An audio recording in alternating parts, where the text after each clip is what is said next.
Dok, kita bahas mengenai tulang nih dok. Ini pertanyaan yang cukup menarik yang perlu kita bahas, yaitu mengenai vitamin D dan kemudian kalsium. Sebenarnya berapa sih dok yang dibutuhkan supaya akhirnya tulang kita ini kuat, vitamin D dan kalsium?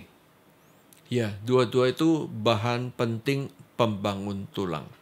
Bahan baku dari tulang itu kalsium. 99% kalsium tubuh itu ada di dalam tulang kita dan ada dalam gigi kita. Hanya 1% berada dalam peredaran darah. Ya, lalu kalsium dibutuhkan untuk tulang. Supaya kalsium masuk ke dalam tulang cepat, itu perlu vitamin D. Vitamin itu untuk mempercepat masuknya kalsium.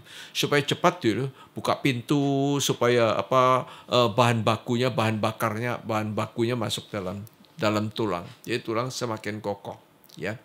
Lalu kita berpikir, kalau gitu saya butuh vitamin D, saya butuh tablet kalsium.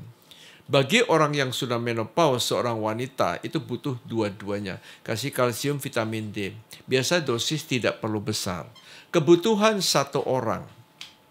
Vitamin D rata-rata tidak sampai 1000 unit.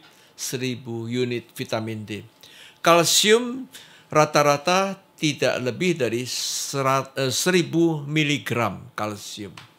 Ya, itu kebutuhan rata-rata. Bagi seorang yang wanita yang menyusui atau hamil, nah itu kalsiumnya ditambah.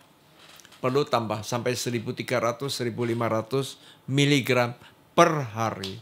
Jadi kita lihat ibu-ibu hamil, dokter kandungan memberi suplementasi atau tambahan-tambahan kalsium, vitamin D ya. Supaya apa? Karena dia untuk pertumbuhan ibu dan pertumbuhan si janin dalam kandungan ya. Itu. Tapi rata-rata 1000 ceceng gitu ya, ceceng ya. Nggak usah banyak-banyak. Kalau kelebihan juga nimbul efek yang berlawanan. Untuk tahu pasti gimana? Biasanya periksa darah kan, periksa darah. Tapi umumnya alih-alih kita cari obat, cari hidup sehat dulu. Sumber kalsium di mana? Sumber kalsium banyak pada makanan kita, yaitu dalam sayuran. Sayuran-sayuran hijau, bayam, brokoli itu banyak kalsium. Sumber kalsium banyak pada mana? Susu dong. Ya, susu. Pada anak kecil, anak muda minum susu ya. Susu bisa kalsium, bisa juga kita dapatkan dari produk susu lain. Yogurt misalnya, ya keju misalnya juga sumber kalsium. Bagi orang tua dikasih susu kadang-kadang jadi berlebihan. Karena ada lemak yang tambah, ada kalori yang tambah, ada karbo datang. Dan itu juga bisa merugikan. Ya. Sumber kalsium juga banyak pada mana? Ikan. Ya, cari ikan laut. Itu kalsium. Vitamin D kita dapatkan sinar matahari kan. Kalau masih kurang lagi, sayur banyak dan ikan kembali. Makan ikan, makan sayur juga sumber vitamin D.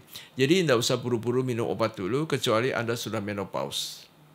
Baik dok. Dok, terima kasih dok mengenai informasi vitamin D dan kalsium yang dibutuhkan oleh tulang supaya tulang sehat. Sekali lagi terima kasih dok.